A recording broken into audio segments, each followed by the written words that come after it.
Now, people of God, when you look into our text tonight, the Bible says, the labor of the foolish wearieth every one of them, because he knoweth not how to go to the city. Now, when you begin to think about this part of the scripture, and you begin to go into the world of your imagination to try to understand what the Spirit of the Lord is trying to pass across, then some things begin to come alive to you. So number one, it says the labor of the foolish. How can a man be laboring and still be called foolish? You will have thought that a man that is lazy is the one that will be called foolish. But here the Bible is saying that the labor of the foolish wearieth every one of them. That means you can be a foolish laborer.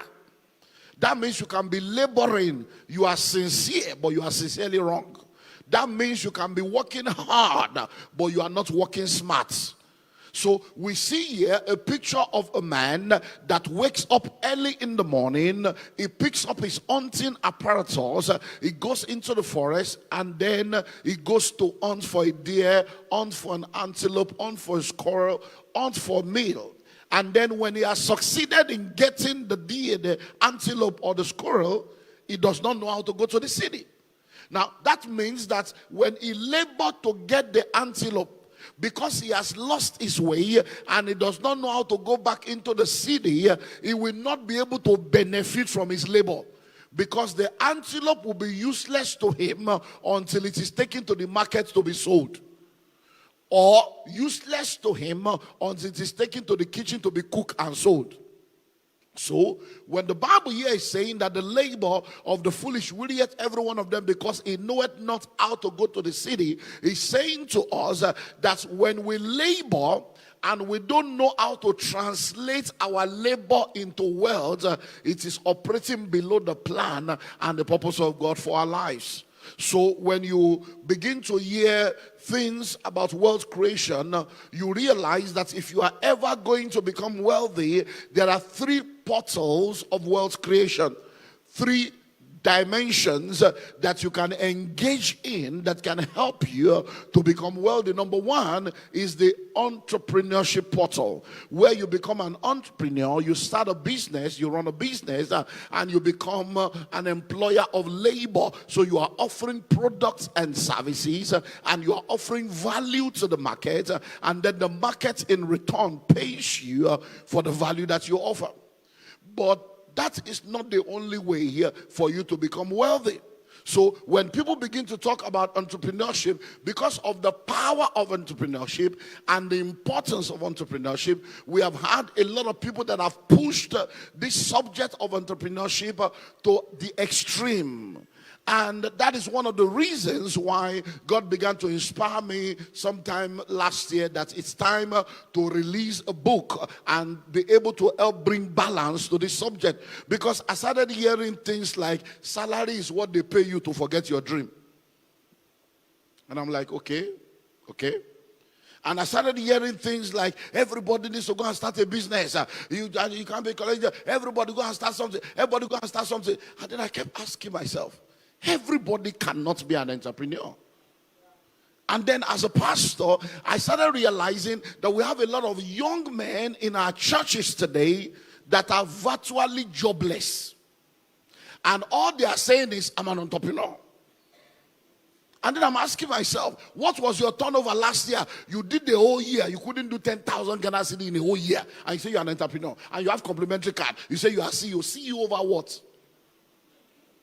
And then the wives are suffering, the children are suffering, they don't have money. Instead of them to humble themselves and go and get a job and have a regular source of income while they are growing their capacity and their value, they are going about with complimentary card and briefcase, calling themselves entrepreneurs. And then I realize that we need to change the narrative. Hello, somebody. So it's very, very important for you to know that everybody cannot be an entrepreneur. There are intrapreneurs today that are rich and wealthy. There are intrapreneurs today that have been able to build a profession And as professionals, they have become captains of industries. As professionals, they have become high net worth individuals, and they are doing amazingly well. So that is why the book was written, to help you know that you don't need to quit your job to become rich. You don't need to quit your job or quit your profession to become wealthy. But there are things you need to know that will help you to do that. And for the first time in writing, one of the things I did in this book is that I invited 16 other people to join me. Because when I started teaching wealth creation in 1997-98, there were people that were as poor as I was. And we all started the journey together. And I remember that one of them is part of those that wrote his portion on the book. In 1998, when I did my first wealth creation seminar, Building Transgenerational Wealth, 1998, one of the people that wrote in this book was a member of my church. He's still a member of my church. He asked a question. When I was done, he said, Pastor, I have a question, sir. He said, you are spoken massively well. And you are spoken about, start your business. We should go. I said, but sir, I love my career. I love what I'm doing. I don't want to go into business. Is it that I cannot succeed as a professional? He said, I want to be a professional. I want to be at the top of my career. So are you saying that without starting my own business, I cannot become rich and wealthy? And I said, no, I'm not saying that. What I'm saying is that you must understand how to create wealth through your career, and there are things you need to do. And today is one of the wealthy people that wrote in that book. So I did not just write the book to talk to you about how to create wealth as a career person. I also documented testimonials of career professionals, some of them medical people, some of them in civil service, some of them in different walks of life, and they have produced wealth. And they share their story, how they met me, what they heard, how they practice it, their journey, and where they are today, and the kind of wealth that they have been able to acquire, so that you will know that, number one, the things that are being shared are not theory. And number two, there are people alive today already working in that realm. Why should you not be one of them? So between today and tomorrow, I want to share with you on how to create wealth as a career person. Because in Africa today, majority of people on the continent are salary earners. And many times, instead of them being committed to learning how to create wealth, even within that their profession, they are continually looking for what is not lost. So, in order for you to create wealth as a career person, there are 10 simple things that you need to understand and apply. And I want to see if I can give you 5 tonight. And then tomorrow night we'll wrap it up, and then we'll go into the supernatural as we begin to pray. Number one, if you are going to create wealth as a career person, the first thing that will help you is start early. Start early. Start early. Listen, I said to them in the morning, on the 31st of October this year, Thursday 31st, and Friday 1st of November, I'm going to be celebrating 35 years in full-time ministry. So it's been 35 years doing the work of a pastor, doing the work of ministry. I've been in the church 38 years. For 35 of those years, I've been in ministry. And I can tell you for free, I've written a book now that will be released during that event. It's called Ministers, Mistakes, and Ministries. Unveiling mistakes that ministers make that hinder them from longevity. And in that book, I shared on what I call the secret of my journey. And one of the things I believe has helped me as an individual is I started very early. I got born again as a teenager. By the age of 21, I was already a pastor. When many people were still confused about life. Do you know that today there are 30-year-old people telling you, Pastor, how can I discover God's purpose for my life at 30? At 30. Over a quarter of a century of your life is gone. You are still confused. So if you want to create wealth as a career person, number one, start early. If you say you want to be an accountant, settle down. Go to school, study the accounting, do a chartered accountant, do ACCA, and sit down there and focus. But when you don't start early, you are already on the wrong trajectory.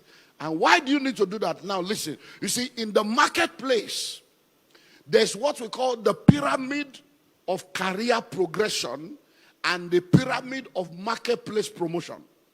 Now, in the marketplace, when you look at the salary scale, you have what we call the junior staff, you have middle management, and then you have senior management. Listen and listen well. Majority of people in the workforce today are in junior management. Majority of people. You see them wake up very early, like the Bible says, in vain do they wake up very early in the morning, they come back late at night to still come and eat the bread of sorrow. Every day people are doing. By the time you see all their labor, when you ask them how much do you earn, you will be shocked that you mean this is what you are laboring for. But that's the reality. So many people are at that bottom.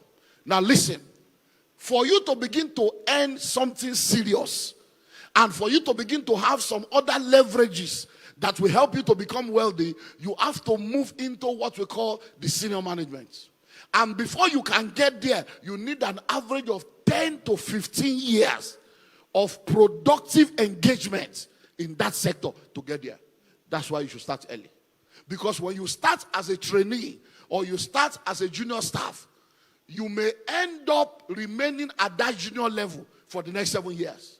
So imagine now that you are now starting at 35. Because these are the reasons why people are poor. Because if you start out as a trainee, by the time you get out of school, you are in your 20s. You are maybe 21, 22. You are less than 25. So you start out. If you start out at that point and you commit to that part of your life, by the time you are 35, 40, you are already in senior management. And you are earning well. Because see, at that point when you are just starting, are you ready for this? You are most likely not married. Most likely not having children. Your responsibilities are lower. Do you understand that? But by the time you start late, you will realize that the load you are carrying will be too much for the income you are making. And that's why things begin to go off key. Because by the time you are collecting money and you have 6 mouths to feed, and the money is not even enough for you because the take home cannot take you home, and now you have to take 6 people home with you, there will be trouble. So number one, start early. Someone say start early. Start early. So please, I beg you, you have only one life to live. And if you live it well, one life is enough. So start early. All this, I don't know, I don't know what I want to do with my life, but I know that God is in control. God will do it. All this religious slogan, all this religious mindset that has kept you in poverty, you need to do away with it. Christianity is not a religion. Hello? Religion is more dangerous than the devil, and it will ruin your life. Christianity is not a religion, it's a relationship with your Creator. So all this, God is in control. God is not in control of what He has given you power to control. Hello? So you need to wake up and discover what is His vision for your life. And I tell you for free, everybody goes through seasons. As a matter of fact, there are 4 seasons in the life of every individual. The morning season, the afternoon season, the evening season, and the night season. The first 25 years of your life is the morning season of your life. And the morning season is for learning. You are supposed to learn everything you need to learn within the morning. The next 25 years of your life is the afternoon season of your life, and that's the season for earning. When you don't learn what you are supposed to learn in the morning, you will not be able to earn effectively in the afternoon, and your life will be made up of catch-up. You'll be playing catch-up. By the time you get into the evening of your life, 51 to 75, is the time for turning and mentorship. When you are supposed to be turning around and mentoring the next generation, but most of the time you are going to end up becoming the tormentors of the morning of your children. Why? Because your own morning and afternoon has been messed up. And that's why in this part of the world we have black tax. Many of you right now, the greatest burden of your life is how to take care of your parents. And that's not scriptural. The Bible says it is not children that lay up for the parents. It is parents that lay up for the children. But because somewhere along the line, in the arrangement of your family, something has not been done right. And you now find out that your parents are in the evening and they are trusting you to use your own money to take care of their evening. So we have a lot of people carrying load that is bigger than them. And no matter how fast you are, you can never outrun people that cannot run as fast as you when the load you are carrying is bigger than their load. If you are carrying 100 kg load, even if you are the fastest runner, you are going to lose that race. Why? Because of the load you are carrying. So many people have become victims of the mismanagement of seasons. So when I see a lot of young people thinking they are still young, hello, you are not young. If you are listening to me right now, you are 25 and you are not gainfully employed. You don't even have certificates. You don't even have any skill that can produce money in the marketplace. Hello, time is already against you. 25 years is a quarter of a century. A quarter of a century in your life is already gone. Hello? So you cannot be thinking, I'm young. No. You are not young. At 25, there are people that are already running conglomerates. Hello? At 25, there are people doing what? Running conglomerates. At 25, there are people handling the resources of nations. So you see a lot of young people today now, even in school, they go there, they are not ready to read. Instead of it to go to the library, you want to know how many girls hosted do we have. Are you there for girls? So you see a lot of people now, they know how to start a relationship, but they don't know how to start a business. They know how to start a relationship, they don't know how to start ministry. Why? Because something is wrong somewhere. So number one, start early. Don't let anybody tell you you are young. You are not young. Nobody grows young. Nobody grows young. Everybody grows old. Every day you wake up, time is going. Look. You see, I said in the morning, people can deceive you and it can be excuse. When you start deceiving yourself, you are deluded. It's called delusion. Listen to me. You can medicate it, you can padicate it, you can costate it, you can spandex it, you can deceive you, and they can tell you, girl, you're 50, but you look 30. It's a lie. It's a lie. You know that you are not young. You know that what you can do before you can no more do. So start early.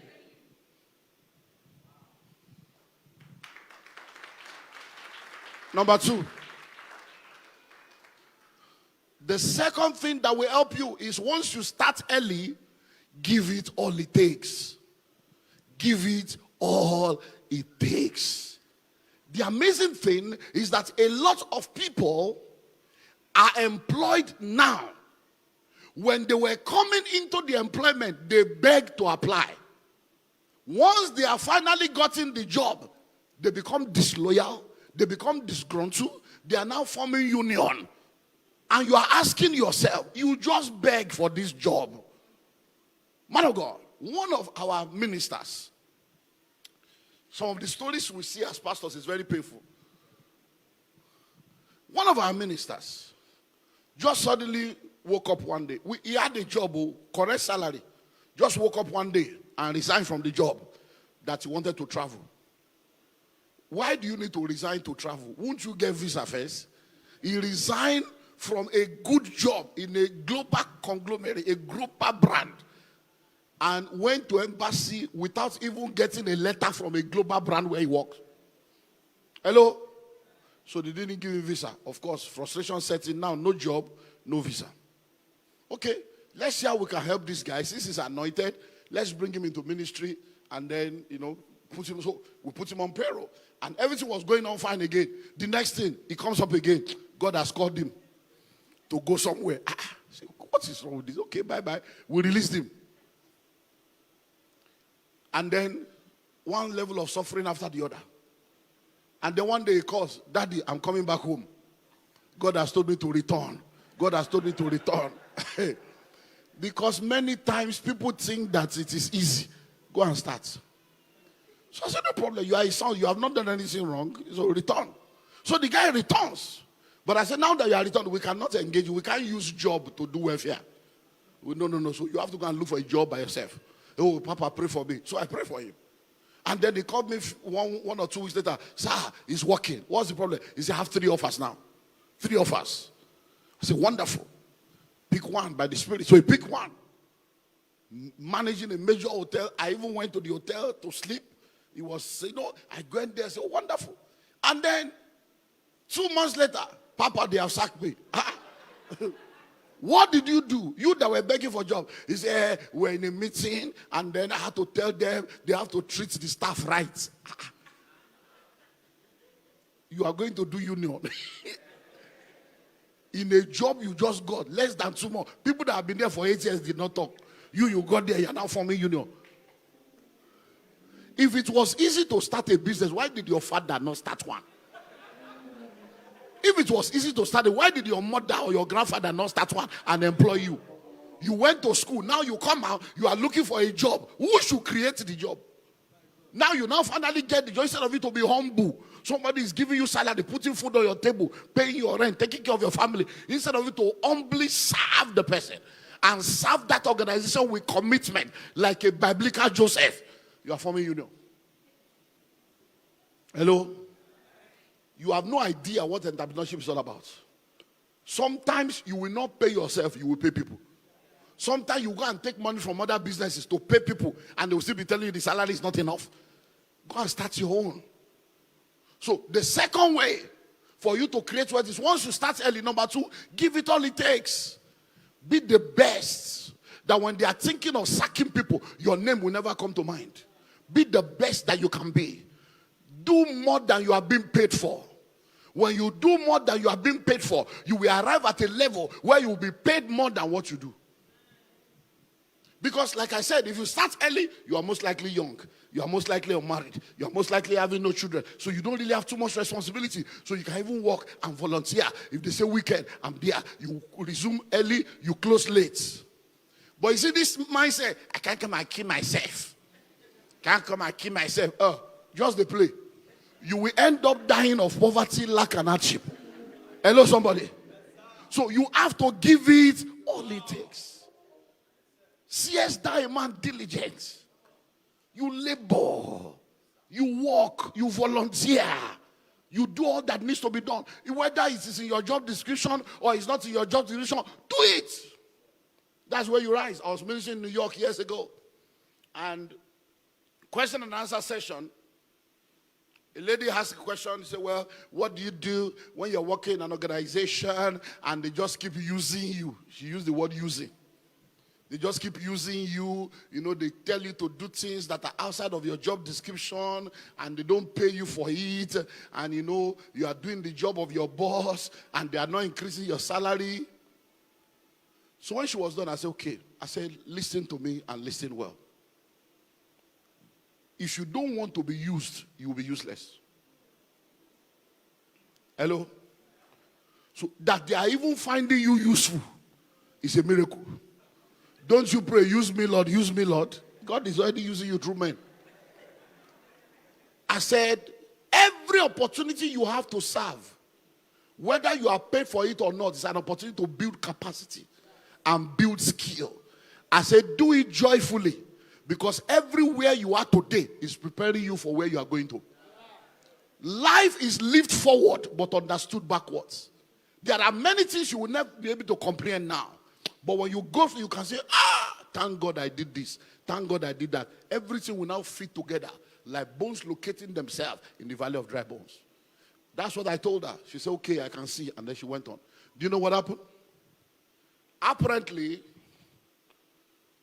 one of the reasons why they were giving her a lot of job is because someone that was supposed to be doing most of those jobs, a senior person, had health challenge. And the health situation was going beyond the expected. So they kept giving the job to different people. The person died. And they tried to replace the person. So she kept doing the job.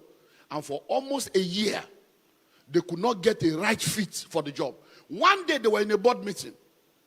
And they said, why are we finding it difficult? They said, well, we don't know the people we are getting. They said, but come to think of it. Even though nobody is filling that position, we are not filling any vacuum. So who has been doing the job since this person died? It's one of the ladies. She's been saying, so why not put her there? If she's already doing it, they say she's not qualified. Say qualified, but she's doing the job.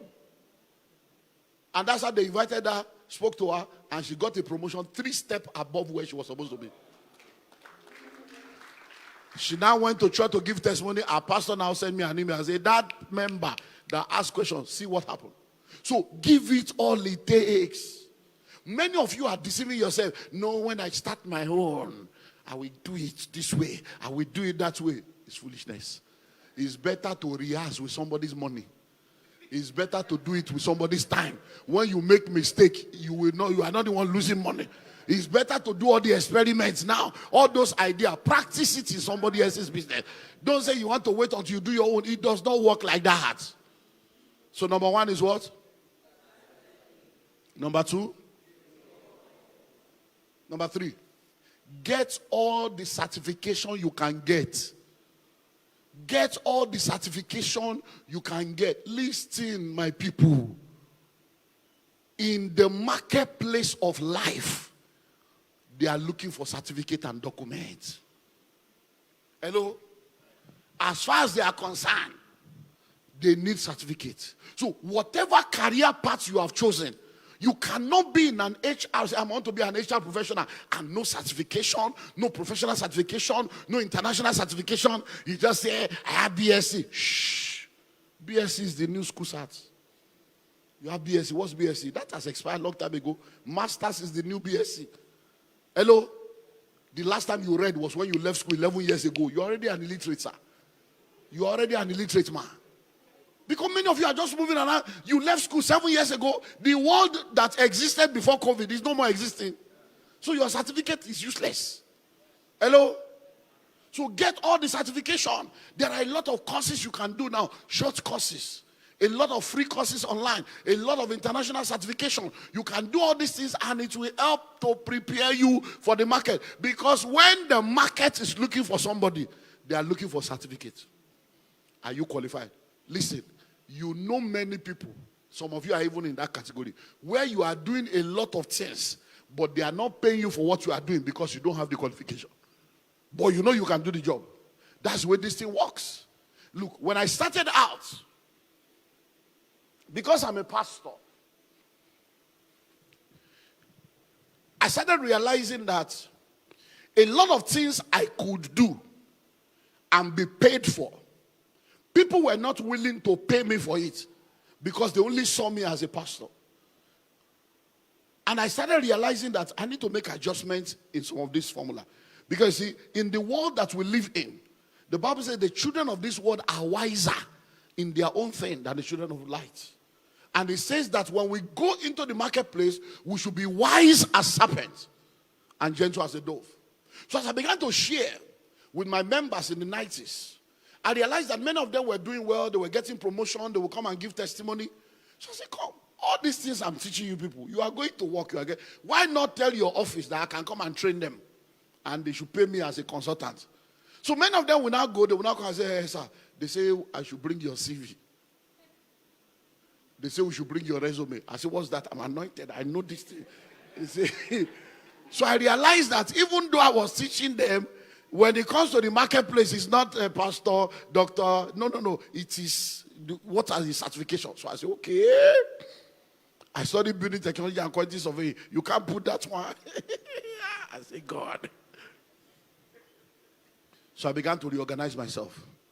Number one, you will never see any book I wrote that has pastor. My name is Olumide Emmanuel. Pastor is not my name. It's what I do. Hello? I'm telling you. So I saw John Marks. I said, this guy is a pastor. He doesn't put pastor. So I started. I copied John Marks. I said, yeah, my name is Olumide Emmanuel. And then I began to reposition myself. And before you know it, I started going for courses. I started doing things, getting certification. And then the same thing that I would teach in church as a series, I would teach in the marketplace as modules and courses. And people were paying. Why? Because I had the right certification. I remember when I wrote the School of Money book. The School of Money book is the first book that I wrote that is not, I didn't put any Bible quoting scripture. No. Every book I've written till then was Bible. So I said, okay, let me do this John Maxwell thing now. So I said, let's do School of Money.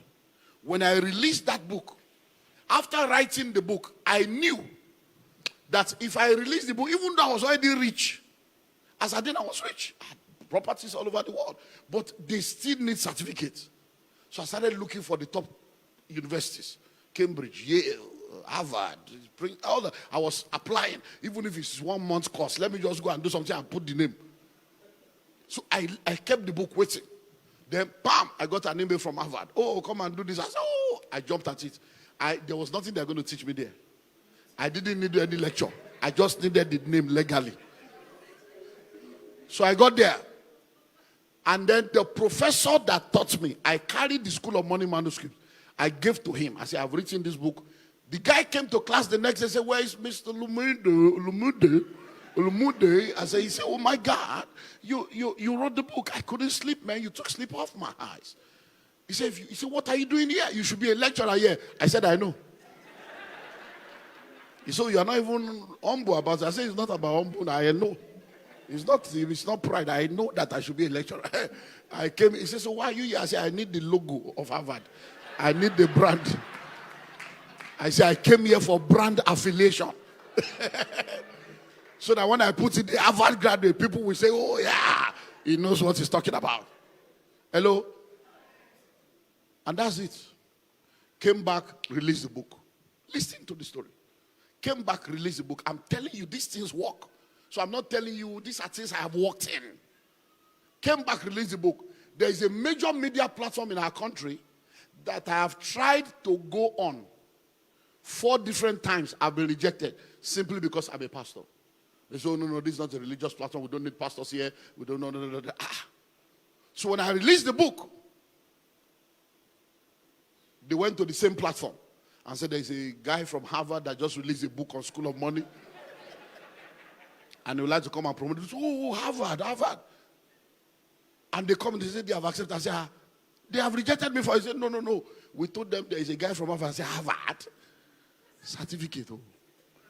I hope you know that many of you are here. Somebody will go to London and return and come and be your boss. Just because he has a right certificate. And you went to one funny university where they are going on strike, where you are inside one cubicle. Hello? And then I got to this radio station, this media platform. And they began to ask me questions. And I began to answer. And it was boom. The whole state, everywhere was like, who is this man? Because the platform was heavy. When we were done, the lady looked at me after the meeting and said, wow. He said, I've been in media for over 15 years. He said, nobody has ever challenged me intellectually like you did. He said, this Harvard is very powerful. Can you Harvard that I did 1 week course. She gave the glory of all the grace of God on my life to a 1 week course Harvard. Why? Because in the marketplace, that's what they are looking for. If somebody comes and says, okay, I graduated from Yale, I finished from Cambridge, they don't even know whether he has brain, whether I didn't have brain. Because let me tell you, so many of you look down on yourself. You don't know that the greatest fraud is abroad. I can tell you for free. Go to London, go to all this school. You will see Chinese people that cannot speak English. They will graduate. How? Hello, how did the Chinese that does not understand English go to Harvard and graduate when the lecture was in English? There is fraud everywhere. Don't let anybody make you look down yourself. All they are looking for is their school fees to take care of their country. And they will just give, I'm telling you. Hello? So get all the certification you can get. Someone called on the radio station.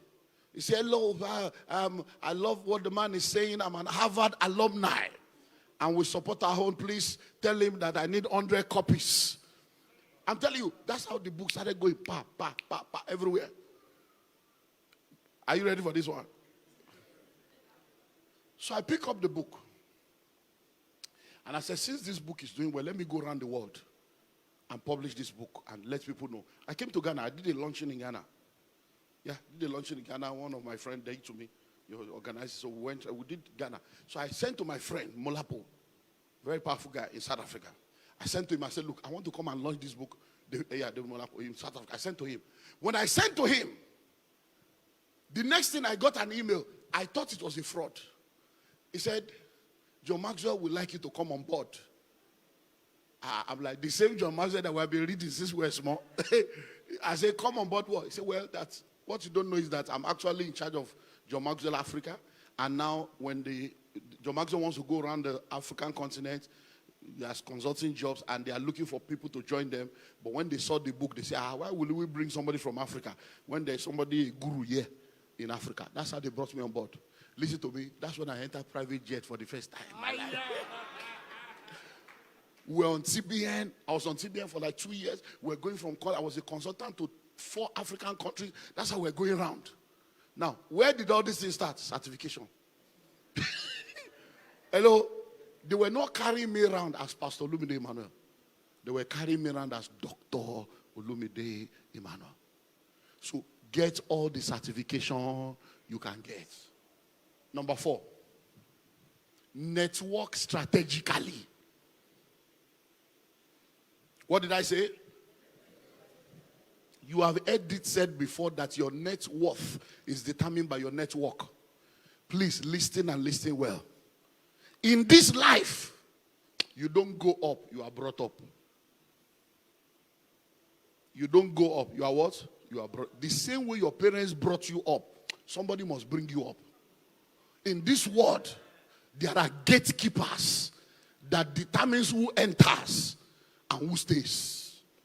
In this world, there are rooms where destiny decisions are made. And if you don't have the right people speaking for you in the room, if you don't have sponsors, if you don't have mentors, you will realize that you can labor and labor and labor, and you wonder why you are not moving forward. Somebody must speak for. So you need to network strategically. So when you get into an industry, let me start with the company. When you get into a company, number 1, find out in this company, who are the power brokers? Who are the people that determines what happens here? Listen, it's not sucking up to people. It's not human worship. But it is the way this world works. And don't let anybody tell you it's an African thing. Anywhere in the world. Anywhere in the world. I run the Billionaires Conclave. It's a global platform. We are members in 14 countries all over the world. When you hear things, you will be like, I used to think that some things are only in Africa. No. One of my members, we had a Conclave summit in Atlanta just this March, Easter weekend. And he was sharing that, sir, that all these things you are sharing, that in fact, my wife and I, our life has changed within the last 12 months, And what had happened was, they are involved in real estate in Atlanta. And he said, when they started listening to me and joined the Conclave, because I told them, which is one of the things I will share with you tomorrow, go and join Rotary Club, join Lions, join all these associations. Because you people will just be going to church. And I'm asking myself, you just be going to church? I said, look, religion. So they joined this association and they became regular. They were going, before you know it, they were meeting. Because most of the people that run things are in different associations. And when you meet in association, just because you are a member, some barriers are already removed. That's how they had a meeting. One of the major power brokers said he was doing his 60th birthday and invited them for an exclusive dinner. And then they told their pastor that these people have invited us. And the pastor said, no. Be careful. Because those kind of meetings, So they called me. They said, sir, we are confused, sir. I said, what? He said, you told us that we are either in the secret court or we are in the secret place. I said, yes. He said, these people have invited us. But our pastor is saying we should be careful. I said, yes, he's right. Be careful. Be careful doesn't mean you should not go. He's just telling you to be careful. So I am now telling you, be careful and go. They went to the meeting. Man of God. They say when they got there, they were the most dressed people. Everybody was in short knicker and t-shirt. They thought it was, they had tuxedo, they had gown. They said, oh. He said when they got there, mayor, chairman of this and that, the man just introduced them. And they said this. They said there are things they have been pursuing that they have not been able to touch, that they did not even know that these people are aware. He said, the man now said, yeah, so introduced them. He said, they are the ones trying to get that property and that other property. You know, that one we discussed, they are the ones. So let's allow them. He said that was the first time he was aware that some people were even aware that they are trying to get the property. He said, when they now went to meet, I said, he said, no, that nothing moves in Atlanta without us. They say any property you are buying, if we say the bank is not giving you money, they are not giving you money. If we say you are not getting that property, you are not getting. These are people that are power brokers. Many of the prayers you are praying, all you need is one connection. Hello? So if you want to do well in the marketplace, network strategically. Don't go to church, raise shoulder. Go to office, raise shoulder. Everywhere you are raising shoulder like a peacock. Pride and arrogance will mess you up. Hello? Greet people. Smile. It's free. Smile is free. Yeah, smile. It's free. You don't pay for it. Hello? And then volunteer. Offer yourself. Say hello, how are you? Just go to the people. Hello, just to let you know, I admire you. You're learning. You know, I just want to learn anything you think I need to know. Just put yourself out there. In the marketplace, we call it top of the mind awareness. So that, because listen, you see, there are rooms that determines what happened in destiny. We can't go into all the rooms, but if you get the book, I mentioned 7 of them in the book. Everybody is born in what is called a labor room. And what happens in the labor room determines whether you will be born or you will die. And your mother alone will come out, or you will come out without a mother, or both of you will come out. Labor room is very powerful. We have all kinds of rooms. But there is one room that is very powerful. It's called the boardroom. The boardroom is where decisions about people's progress are made. Now listen. When decisions are made in the boardroom, you must have a voice. That's why you network strategically. So that when you are in the boardroom and the senior management is meeting to determine who to promote, who to transfer, you are not going to be there in that decision-making room, but you must have somebody there that is a voice for you. I sit on the board of different companies all over the world. I've been in meetings where people's destinies were being decided. I've gone to office before to sack people, and I came back without sacking them. Why? Because somebody said, sir, we can't sack him. Please, sir, the wife is pregnant. Let's have mercy. Let's give him 3 more months. My PA is here. We still discuss sacking somebody today. Today. The person is sitting down and thinking he has a job. But today, what did we conclude? Give him 3 months. He says, sir, let's give him 3 months. So I said, okay, get the other guy ready. So that in 3 months' time, we can easily replace him. So we are already getting a replacement like David for Saul. So if he does not match up in the next 3 months, he has lost his job. That is how powerful some people are. They determine who moves and who does not move. So you network strategically. There are gatekeepers. Don't let anybody be telling you, I don't need anybody but God. Be fooling yourself. You will realize that God cannot do anything in this world without human vessel. Hello? Do you know what killed Vashti? Do you know who is called Vashti? Vashti, very powerful woman of God. She ended up in obscurity because she had no voice in the boardroom. Read your Bible. Vashti did what every woman has done. There is no married woman on earth that has never said no to their husband. Not one.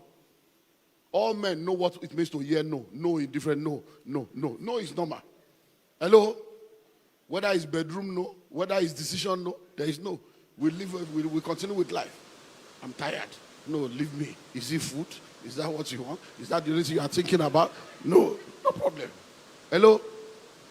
So the husband says, go and call her for me. Let her come and display. And she said, no, I'm not coming. I'm busy. Read your Bible. When they told the king said, okay, no problem. Women, let's continue. The king was okay. And then that was a board meeting in the boardroom. All of a sudden, Memuka. He said, excuse me, sir. We can't continue this meeting. He said, what madam has done is dangerous. If we allow it to slide, women will begin to disrespect their husband. They were already disrespecting you, sir. You don't look for an excuse to fight your battle. You were already being disrespected. So why are you coming up with this story? But you know the amazing thing? Memukan is not the issue. Nobody in that room pleaded for her. She did not have a voice where it mattered. Somebody should have said, no, we can't do that. Keep quiet, Memukan. This is your wife, not that. No, madam is good. This is just one thing. Nobody spoke for her. Strategic networking. I have a few of my guys in different parts of the world. Some of them listen, some of them don't listen. Because listen, many of you don't know how powerful money is until you have it. There are many things you never think you can do until you have money. Some people think they are humble. When you are poor, you are not humble. I can tell you for free. Because what is the basis for your pride as a poor man? You'll be humble for poverty humbles people. It's when you have money and you are humble, then I will know that you are really an humble man.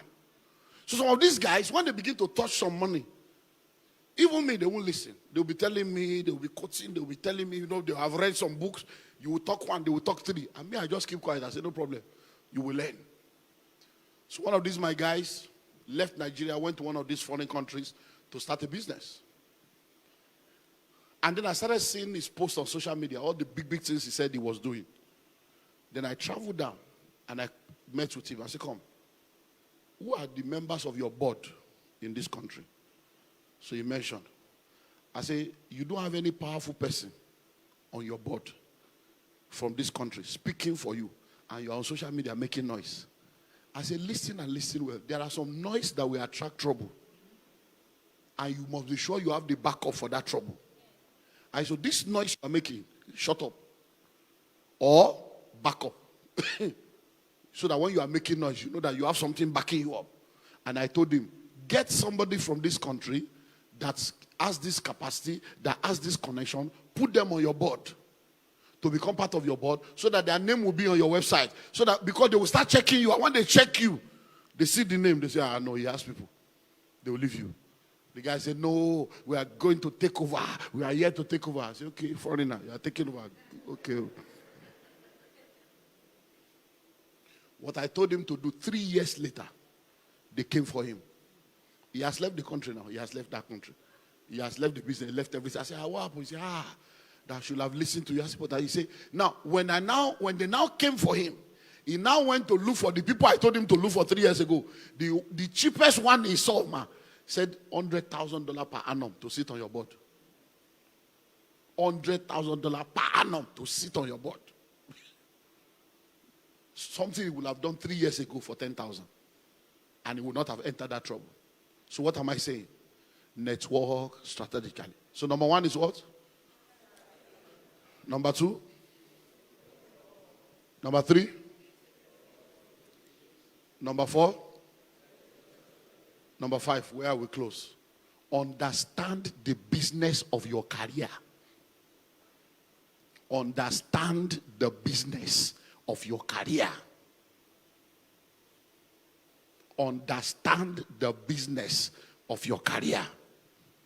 I'm going to start with sports and entertainment because that one is very common and popular for you to understand. Then I'll bring it into your career. There are many people today that are in show business. They know the show, but they don't know the business in the show. Somebody else is the one that knows the business.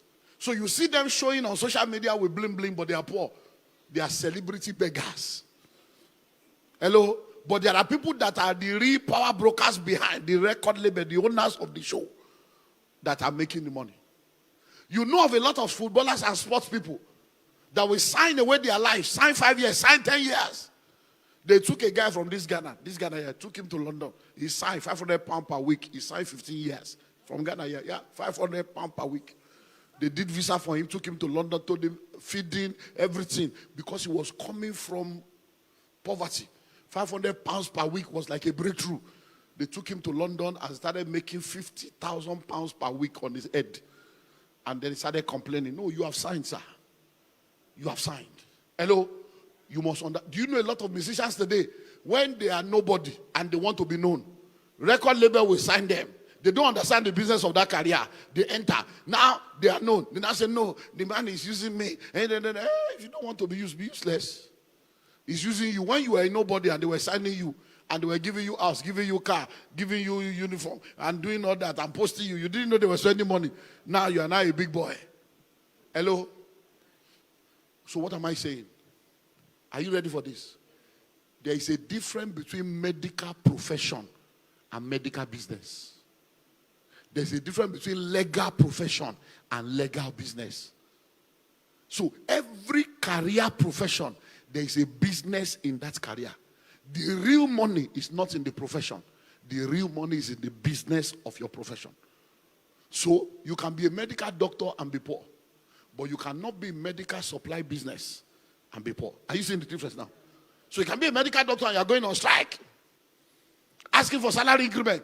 But there are people that did not go to medical school. They are the ones supplying the syringes, supplying the bed, supplying the cotton wool, supplying the stethoscope. And they are multi-billionaire in medical supply business. But you that went to school, you are waiting for salary every 4 weeks. There are people that are lawyers now. They are charge and bail lawyer. They are in the legal profession. But there are people in legal business that are making money selling legal books. They produce legal books, sell the gown, sell the wig, sell all the things that they are using, and they are making money and cashing out. And the lawyer is looking for the next case. Hello? So what career are you in? Hello? A member of my church, a university professor that taught French in one of the major universities for 27 years, retired. And one Sunday morning after service, I saw her. I just felt that these are people that have been with me for a while. So I said, Mama, come on. It's been a while. Oh, yeah, Pastor, you have forgotten us. You know, church is big now. You don't remember. I said, no, it's not like that. You know, we're busy. So how are you? He said, I have retired. I know I've retired. You know, there's no money, the retirement benefit. I said, how can you say there's no money? I said, I thought you were a professor. He said, yes. You were teaching French. I said, you know, even the pension money. I said, you are serious, man? He said, yes. I said, you can't be poor. French in Nigeria? No. There are only 2 languages in Africa. English and French. Do you know how many countries in Africa? I said, so we need to see. So she came to the office and said, sit down. I said, how many books on French have you written? None. Why? So she was a lecturer. She understood the profession of teaching, but she did not understand the business of the profession. So I sat her down. And I took her through a short consultancy course. I said, there are many businesses in this your area. I said, number 1, you can become an author. Number 2, you can start an academy and teaching people. You can become a consultant. I said, you can go to embassies. And then you begin to, by the time I was done with her, she said, hey, Pastor, you see now? You see? All these things you have just done with me now. If I have met with you. People of God, within 6 months, she started opening up. Right now, she's still in church, but she's no more poor. She's making money now as a consultant. She's training this, she's doing that. These are things that are the business side of that profession that she did not know. Because she was doing this, go to class, lecture people, collect salary, come home, wait for next month. And that's what many of you are doing. You are in professions where you don't even understand the business of the profession. Man of God, I had a terrible experience. Because these Christian people, we need to talk some sense into their brain. I run the Entrepreneurship Academy. And because of that, when people go through our academy, I just feel that do good to all men, especially to those of their sort of faith. So I pen down people for different things. I said, okay, when we want to do this, when we want to do this, when we want to do this. We had a meeting today. I was saying, no, we can't just put him by the side. That or that, once that office open, we'll now bring him up. So that's how we sit down and discuss. So this lady, because I had ideas of what I wanted, I was doing something in the airline industry. So when she came for our academy, she said in one of the discussions that she has been in the airline industry for 17 years. So I penned that down, that when we want to start our airline, we'll bring her on board. So we opened office in Sierra Leone, opened office in Dubai, got the airline, got everything we're starting. Then when we met at Dubai, I said, no, I have a lady that we can bring on board to come and be the station manager. Guess what? So I told my office, call her. They said they have been trying the number, it's not going. I said, okay, give me the number. So I called. The first time I called, it rang. So I said, hello, is this? He said, yes. I said, my name is Olumide Emmanuel. Oh my God. I said, hey, cool down. I said, he said, oh my, I can't believe it. I said, believe it. It's me. And we need to talk faster. I said, are you still in the airline? Yes, sir. Yes, daddy. I said, okay, can I come? Can we have a meeting? Oh, no. So she came. And then I got the shocker of my life. So she came, sat down. Thank God I was the only one in the office. If it was a board meeting, that's the end. So I said, my sister, you graduated from our academy. You told me you were in airline then, 17 years. I said, yeah. I said, now 19 years. So you have been, I said, so now we are starting this airline. He said, I've heard about it. I said, we are the brain behind this. We are bringing it to Nigeria. We are starting, and we need a station manager that will manage everything. So I'm thinking of you coming on board to head it. She looked at me like this. As in, she was doing like this, like a. I said, what is it? He said, as in. I said, as in what? He said, as in, I should come and handle everything. I said, yes.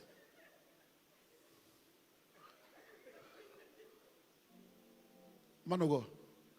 She said, all I know is ticketing. True life story. I lie not before God. All I know is ticketing. I said, what did you say? I said, you are in airline industry for 17 years. You don't understand how airline runs. All you know is ticketing, selling tickets. I say you are, you are a fraud. Ticketing. He said, because you know, I was too ashamed, too disappointed. That look at the way Christians, and they'll be going to church praying and fasting. Useless life. What God cannot do does not exist. Oh Lord, oh Lord, oh Lord, oh Lord. And God will be wondering, my people, open your brain. Stop all this nonsense. She said all this. She said, but she can recommend somebody for me. So she recommended a Muslim. That the boss can do the job. I said, no problem, I'm okay. God bless you. Bye-bye. And she left. I deleted the number from my phone. Deleted everything. I said, this kind of people, go for deliverance. One day you wake up. What am I saying? That's where many of us are. You have been in that office for 7 years. Do you know how offices run? Technical skill is different from business skill. Hello? That you are in an industry. That's, look, even in ministry. It happens. You see a lot of people, assistant pastor, send them to a branch, they will fail. Because as assistant pastor, they will come, they don't know how the people came. You give them microphone, they are fighting for pulpit. Pulpit that they did not build.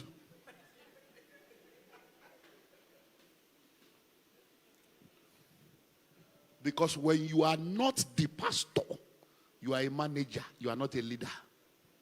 You are what? A manager. You are not a leader. When you now send them to branch, their deficiency will be unveiled. Because they don't know what it takes to be able to engineer things. Hello? So you want to do well as a career person? Number one, start early. Number two, give it all it takes. Number three, get all the certification you can get. Number four, network strategically. Number five, understand the business of your career. Because inside that career, there are business dimensions that you will be wondering how you are doing it. I close with this story. I like practical stories so that you can get this thing. Another member of my church, a major senior executive in the Nigerian Drug Law Enforcement Agency, the drug people at the airport and other stuff. She has been in that sector for, 30-something years now. She will be retiring in 2 years' time or 3 years' time. She shared this story just this few months ago. I think January. She shared this in January. That all her life, that when she started work, drug dealers came to the airport to transfer drug. And she met them and caught them. And as they were going, she was taking them to the reporting office. And the guy said, young lady, you are young. What do you want? And this is a story of 20-something years ago. Say, I can give you $3,000. He said, no, I'm taking you there. 5,000, 8,000. He said, the man was increasing the dollars as they were getting close. He said, no, I'm a Christian. He said, and when they got to the door and they wanted to enter, the man looked at her and said, listen to me. That's how many of you die poor, because you don't understand the way this world works.